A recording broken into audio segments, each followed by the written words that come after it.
Cinema అయిన మహా నేను మిస్టర్ బీన్ మాట సూటిగా ఉంటుంది, మ్యాటర్ క్లియర్ గా ఉంటుంది. వీడియో టాకీస్ రాజా రివ్యూలోకి వెళదాం. నేను మోనార్క్ ని, నన్నెవరో మోసం చేయలేరు అంటూనే జనాలకి బాగా దగ్గరయ్యారు ప్రకాష్ రాజ్. డైలాగులు చెప్పడం వరకే కాదు, నిజంగా ఆయన మోనార్కే. నటుడుగా ఆయన మోనార్కిజం ఎలాంటిదో మనకి పరిచయమే. నటన వరకే కాదు, ఏ విషయానికి సంబంధించి ఆయన మోనార్క్ లాగానే పనిచేస్తారు, శ్రమిస్తారు, తనకి లొంగే వరకు వదిలిపెట్టరు. ఇప్పుడు దర్శకుడిగా కూడా మోనార్క్ అనిపించుకోవడానికి ఆయన శ్రమ పడుతున్నారు. దర్శకుడిగా నిరూపించుకునే ప్రయత్నంలో 2 ఎదురు దెబ్బలు తిన్నారు. అయినా సరే తన ఆసక్తిని పక్కన పెట్టలేదు. ప్రకాష్ రాజ్ మంచి దర్శకుడు కూడా అనిపించుకోవడానికి ప్రయత్నం చేస్తూనే ఉన్నారు. ఆ క్రమంలో తాజాగా మన ఊరి రామాయణం సినిమాతో ఈ వారం థియేటర్లకు వచ్చారు. దసరా పండుగను పురస్కరించుకుని బాక్స్ ఆఫీస్ దగ్గర ఫుల్ రష్ కనిపిస్తుంది. ఈ పరిస్థితి మన ఊరి రామాయణం సినిమాకి కొంత రిస్కే. అయినా అక్కడ మోనార్క్ కాబట్టి రిస్క్ తో సంబంధం లేకుండా డేర్ గా వచ్చారు. మరి ఈ సినిమా డైరెక్టర్ ప్రకాష్ రాజ్ కి ఎటువంటి ఫలితాన్ని అందించే అవకాశం ఉందో మన సమీక్షలో చూద్దాం. సినిమా కథ విషయానికి వస్తే, అనగనగా ఒక ఊరిలో భుజంగరావు అనే వ్యక్తి ఉన్నాడు. ఆయన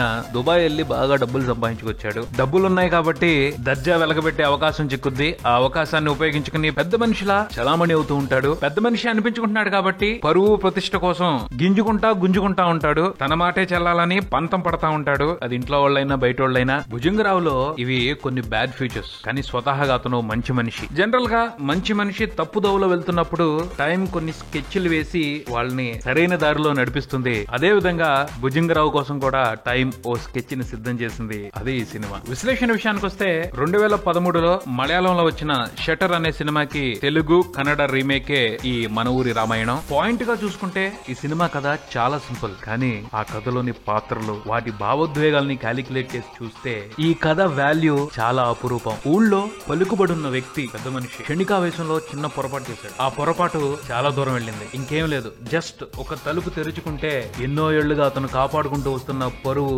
ప్రతిష్ట మంటగలిసిపోతాయి. ఎవరికైనా ఆ పరిస్థితి ఎలా ఉంటది? నరకానికి స్పెల్లింగ్ రాస్తున్నట్టే ఉంటది. అంతా అయిపోయినట్టే ఉంటది, కానీ ఎక్కడో హోప్. ఆ హోప్ లో నుంచే తప్పుల్ని తెలుసుకుని మనిషి మారి మంచివాడవుతాడు. మన భుజంగరావు కూడా మారతాడు. భుజంగరావు ఫేస్ చేసిన కాంప్లికేటెడ్ సిచ్యువేషన్ తో ఇద్దరికి డైరెక్ట్ గాను, ఒక అతనికి ఇండైరెక్ట్ గాను సంబంధం ఉంటది. ఈ 4 క్యారెక్టర్లే ఈ సినిమాకి ఆయువు. భుజంగరావు కాకుండా ఆటో డ్రైవర్ శివ, ఓ వేశ్య, మంచి అవకాశం కోసం ప్రయాసపడుతున్న ఓ సినిమా దర్శకుడు. ఫస్ట్ సినిమా స్టార్ట్ అయినప్పుడు పెద్ద ఇంట్రెస్టింగ్ గా అనిపించదు. ఏదో ఆర్ట్ సినిమా లాగా నడుస్తుంది అనిపిస్తుంది. కానీ ఎప్పుడైతే భుజంగరావు సంకట స్థితిలో ఇరుక్కుంటాడో అక్కడి నుంచి ఇంట్రెస్ట్ పెరుగుతుంది సినిమా మీద.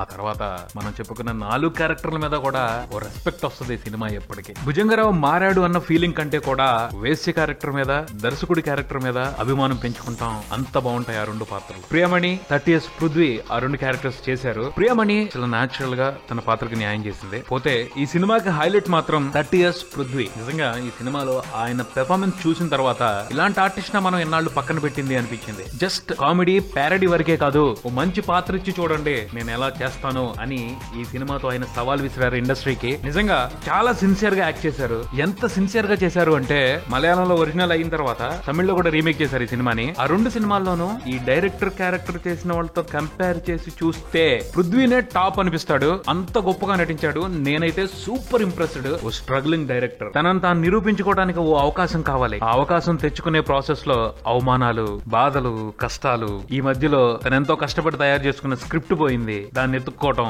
ఆ క్రమంలోనే భుజంగరావు సమస్యను కూడా డీల్ చేయాల్సి రావటం, వీటన్నింటినీ చాలా జాగ్రత్తగా హ్యాండిల్ చేస్తూ భలే చేశారులే అసలు పృథ్వీ మాత్రం. ఒకే సిచ్యువేషన్ లో 2-3 వేరియేషన్స్ చూపెట్టాలి. చాలా చిరాగ్గా ఉన్నాడు. అదే టైంలో తనకు కావాల్సిన వ్యక్తి ఫోన్ చేశారు. హ్యాపీగా ఆనందంగా మాట్లాడాలి. అసలు టక్ మన ఇలా చేంజ్ అయిపోతూ ఆ చేంజ్ ఓవర్ చూపించి పెర్ఫార్మ్ చేశారు. సూపర్ అంతే అసలు. అలా ఈ సినిమా అంతా కూడా పృథ్వీ తన యాక్టింగ్ టాలెంట్ తో బ్రహ్మాండంగా కనిపించారు. ప్రకాష్ రాజ్ యాజ్ యూజువల్ గానే ఓ సరైన పాత్ర దొరికితే ఎలా రెచ్చిపోతారో అలాగే నటించేశారు. ఆటో శివగా సత్యదేవ్ కూడా రాణించాడనే చెప్పాలి. జ్యోతిలక్ష్మి తర్వాత మంచి పాత్ర పడింది, బాగా చేశారు. సాంకేతికంగా ప్రకాష్ రాజ్ గొప్ప టెక్నీషియన్ సపోర్ట్ తీసుకున్నారు. ఇళరాజా గారి మ్యూజిక్, శ్రీకృప్రసాద్ గారి ఎడిటింగ్, ముఖేష్ సినిమాటోగ్రఫీ సహా మిగతా అన్ని టెక్నికల్ డిపార్ట్మెంట్స్ మంచి పనితనాన్ని కనబరిచాయి. మొత్తంగా ఈ మన ఊరి రామాయణం సినిమా గురించి చెప్పుకోవాలి అంటే మంచి సినిమా, అందులో ఎటువంటి డౌట్ లేదు. కానీ బ్యాడ్ లక్ ఏమిటి అంటే మంచి సినిమాలకి టార్గెటెడ్ ఆడియన్స్ తెలుగులో లేరు. ఆ విషయాన్ని రీసెంట్ గా వచ్చిన మనమంతా, జో అచ్యుతానంద సినిమాలు నిరూపించాయి. మంచి సినిమాలు రావాలి అని డిమాండ్ చేసే వాళ్లే గానీ మంచి సినిమాలు వస్తే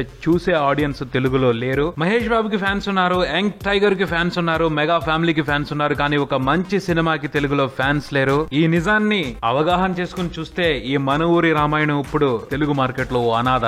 నిన్న రిలీజ్ అయింది సినిమా, నేను ఇవాళ చూశాను. ఎంత ఫ్లాప్ సినిమా అయినా నలుగురు ఐదుగురు అన్నా తోడుండేవాళ్ళు, కానీ బాల్కనీలో నేనొక్కడే కూర్చుని, ఎవరు లేరు నా చుట్టుపక్కల, నేనొక్కడే కూర్చుని ఈ సినిమాని చూశాను, ఎంజాయ్ చేశాను. సినిమాకి సంబంధించి పబ్లిసిటీ కూడా అంతంత మాత్రంగానే ఉంది. పబ్లిక్ నుంచి మన ఊరి రామాయణం సినిమాకి సపోర్ట్ దొరుకుతుందని అయితే నేను అనుకోవటం లేదు. ఆ పైన ఏదన్నా జరిగితే మిరాకిలే. మన ఊరి రామాయణం సినిమాకి నేనిచ్చే రేటింగ్ ని సినీబీ మూవీ రేటింగ్ యాప్ లో చూసి తెలుసుకోగలరు. మీరు కూడా ఈ సినిమాని సినీబీ యాప్ లో రివ్యూ చేయండి. మరో రివ్యూతో మళ్ళీ కలుద్దాం. Subscribe and keep watching Maruthi talkies. For me mister B and talkies Raja. Thank you.